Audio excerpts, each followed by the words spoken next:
જય શ્રી કૃષ્ણ મિત્રો, કેમ છો તમે બધા? શું તમે માનશો કે આજની આ 10 મિનિટની રેસિપી તમે ગૌરી વ્રત, જયા પાર્વતી કે કોઈ પણ વ્રત ઉપવાસમાં કાં તો પછી એમને પણ બનાવી શકો છો, અને તે પણ કોઈ પણ જાતના લોટનો ઉપયોગ કર્યા વગર. ફક્ત ને ફક્ત કાચા બટાકાથી બનતી આ રેસીપી એટલી બધી સ્વાદિષ્ટ અને ચટપટી બને છે ને કે આને ખાતા ખાતા તમારું પેટ ભરાઈ જશે પણ મન નહીં. તો રેસીપી શરૂ કરતા પહેલા જો હજી સુધી તમે મારી ચેનલને સબસ્ક્રાઇબ ના કર્યું હોય તો જરૂરથી કરી દેજો. નોટિફિકેશન મળે તેના માટે બેલનું આઇકન જરૂર દબાવજો. અને જો આ વિડીયો તમને પસંદ આવે તો તેને તમારા ફ્રેન્ડ્સ અને ફેમિલીમાં જરૂરથી શેર કરજો. તો ચલો રેસીપી શરૂ કરીએ. તો અહીંયા મેં 3 મોટી સાઇઝના કાચા બટાકા લીધેલા છે. હવે હું તમને પરફેક્ટ માપ બી કહીશ કે આટલા બટાકામાંથી કેટલો નાસ્તો તૈયાર થશે. તો આ નાસ્તામાં આપણે બાફેલા બટાકા લેવાની જરૂર નથી, એટલે જ આપણો નાસ્તો એકદમ જ ઝટપટથી બની જાય છે. તો ત્રણેય બટાકાની આપણે છાલ કાઢી લઈશું અને પછી તેને એક વખત ધોઈ લઈશું.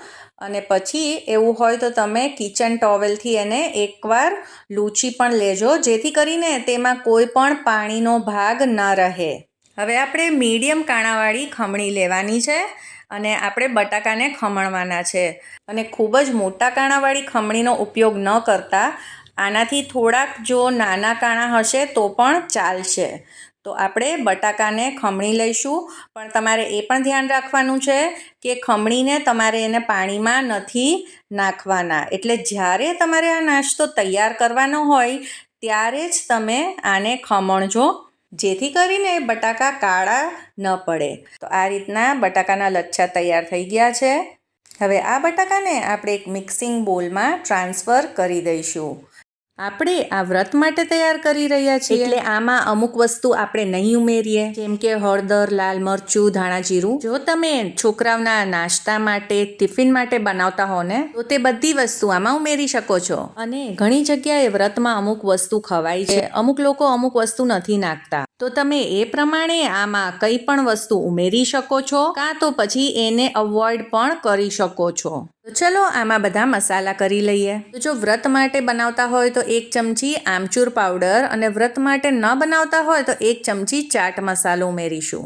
1 ચમચી કાળા મરીનો પાવડર, 1 ચમચી તલ અને જીરું, અને સ્વાદ પ્રમાણે મીઠું નાખીશું. જો તમે ગૌરી વ્રત કે જયા પાર્વતી માટે આ બનાવતા હો તો મીઠા વગર પણ આ ખૂબ જ સરસ બને છે. મીઠું અને આ બધા જ મસાલા તમે થોડાક ઓછા જ ઉમેરજો, કેમ કે આમાં આપણે કોઈ પણ લોટ નથી ઉમેરવાનો. અને આ જ્યારે બધું મિક્સ કરશું ને ત્યારે આ બટેકા થોડાક સંકોચાઈ જશે, એટલે આમાં બધી વસ્તુ થોડીક ઓછી જ નાખજો માપ કરતાં. હવે બહુ બધા લીલા ધાણા ઉમેર્યા છે અને બધી વસ્તુને આપણે મિક્સ કરી દઈશું. હવે આ નાસ્તો તમારે જ્યારે તૈયાર કરવો હોય ત્યારે જ બટાકાને ખમણવાના, અને મીઠું અને મસાલો ત્યારે જ આ રીતના કરવાનો.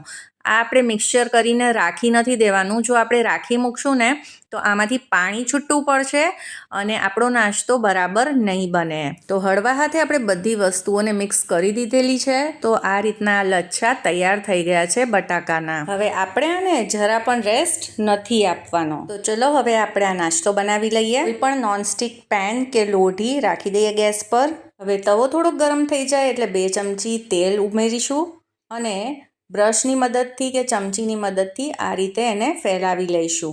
ગેસની ફ્લેમ ધીમી જ રાખશું અને પછી 2 ચમચી જેટલા લચ્છા લઈશું અને તવા ઉપર આ રીતે મૂક્યા બાદ આંગળીઓની મદદથી આ રીતે એને શેપ આપતા જઈશું અને ફેલાવી દઈશું. હવે આપણે આમાં કંઈ પણ લોટ કે બાઇન્ડિંગ નથી ઉમેર્યું, એટલે આ એકદમ ગોળ તો નહીં બને. અને પછી આપણે આ રીતના શેપ આપી દઈએ. ચમચીની મદદથી કે તાવેથાની મદદથી પણ આને તમે પછી ગોળ કરી શકો છો. તો આ રીતે આપણે 3 કે 4 આવી રીતના નાસ્તાને આમાં એકસાથે તૈયાર કરી શકીશું. તો આપણે આ બધો જ નાસ્તો મીડિયમ સાઇઝનો તૈયાર કરી રહ્યા છીએ, જેથી કરીને તે બનાવવામાં મુશ્કેલી ન પડે અને તૂટે પણ નહીં. તમારે ખાલી એક જ વાતનું ધ્યાન રાખવાનું છે કે આને બહુ જ જાડા નથી રાખવાના, બને તેમ હાથોની મદદથી પ્રેસ કરી દેજો, જેથી કરીને એ એકદમ ક્રિસ્પી બને.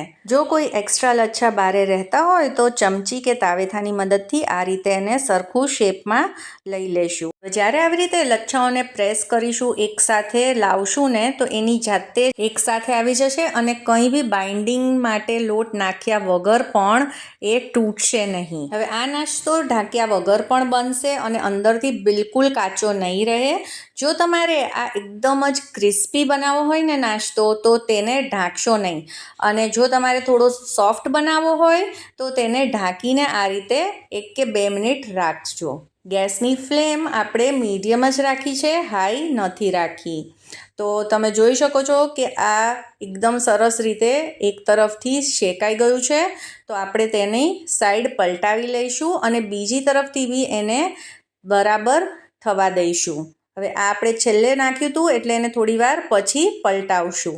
હજી થોડી વાર આપણે આને શેકાવા દઈશું જ્યાં સુધી એ ગોલ્ડન અને ક્રિસ્પી નથી થઈ જતા, જેથી કરીને તે કાચું ન રહે ખાવામાં. તો આને ઢાંકીને બીજી તરફથી બી આપણે થોડીક વાર આ રીતે રાખવાનું છે. તો આ રીતે જ્યારે ઉપરની લેયર આવી રીતે ક્રિસ્પી બની જાય ને ત્યાં સુધી આપણે આ બધા નાસ્તાને બંને બાજુથી સરખી રીતે કૂક કરી લઈશું. તો ઉપરથી જ્યારે આવું થોડું ક્રિસ્પી લેયર બનશે ને તો આ નાસ્તાનો સ્વાદ ખૂબ જ સરસ આવશે. એટલે આને આ રીતે થોડુંક વધારે ક્રિસ્પી બનાવજો.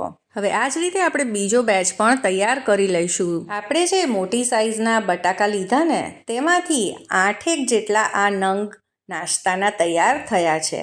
તો બાળકોને લંચ બોક્સમાં શું આપવું તે પ્રશ્ન સતાવતો હોય કે વ્રત ઉપવાસમાં શું બનાવવું, તો આ રેસીપી આ વખતે તમે જરૂરથી ટ્રાય કરજો.